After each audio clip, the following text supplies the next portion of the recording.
Ayan, magandang tanghali sa inyo mga idol. At dahil nga paborito ko yung saging, ayan,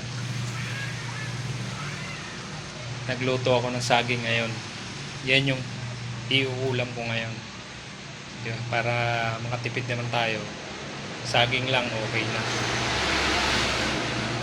Ayan.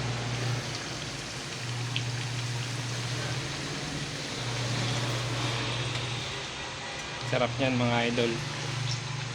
Kahit yan lang ulamin ko, pwede na yan.